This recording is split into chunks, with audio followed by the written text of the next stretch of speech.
పంజాబ్లోని ఈ అమృత్సర్ స్వర్ణ దేవాలయాన్ని శ్రీ హర్మందిర్ సాహిబ్ అని కూడా పిలుస్తారు. ఇది దేశంలోనే అత్యంత సుందరమైన పవిత్ర స్థలాల్లో ఒకటి.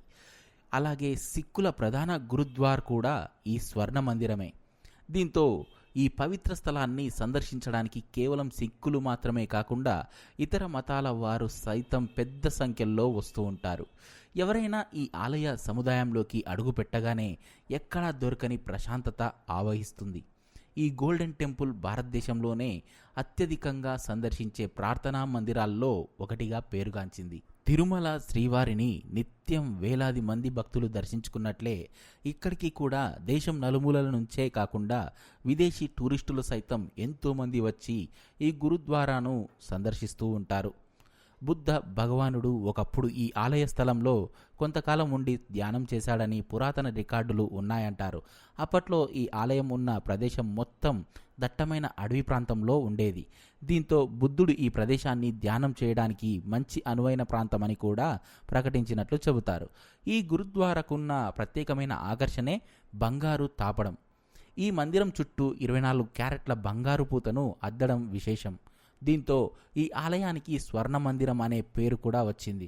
మహారాజా రంజిత్ సింగ్ అనే వ్యక్తి తొలిసారి ఈ ఆలయానికి బంగారం జోడించాలని అనుకున్నారు.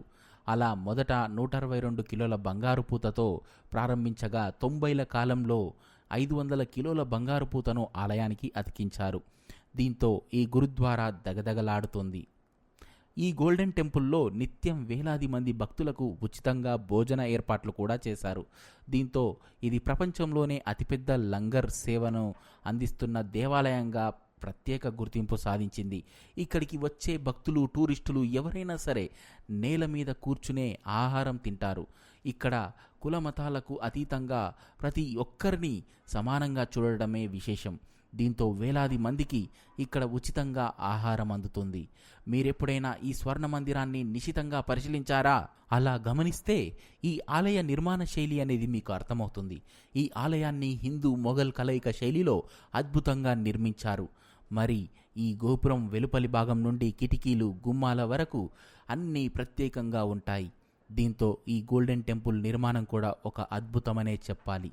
ఇతర మతపరమైన ప్రదేశాల మాదిరిగా కాకుండా ఈ ఆలయంలోకి ప్రవేశించడానికి ఉండే మెట్ల మార్గం కిందకు ఉంటుంది. అంటే దీని అర్థం దేవుడి దగ్గరకు వచ్చే భక్తులు తమకున్న అహంకారం, రాగద్వేషాలను వదులుకొని వినయపూర్వకంగా మెలగాలని. ప్రతి ఒక్కరూ ఇలాంటి నిరాడంబరమైన జీవనశైలిని కలిగి ఉంటే దేవుని ఆశీస్సులు ఉంటాయనేది దాని వెనుక ఉన్న ఉద్దేశం. ఈ ఆలయం అన్ని మతాల వారికి తెరిచి ఉంటుంది. అందుకే ఈ ఆలయానికి నలుదిక్కుల ప్రవేశ ద్వారాలను ఏర్పాటు చేశారు.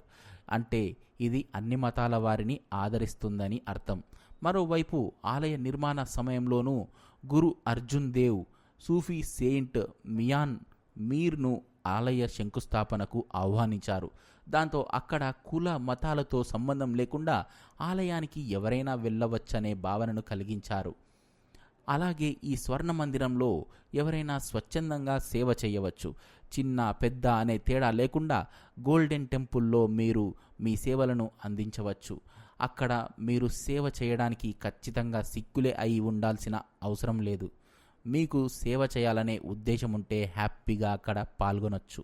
చూసారు కదండి, ఇది అమృత్సర్లోని గోల్డెన్ టెంపుల్ యొక్క ప్రాముఖ్యత.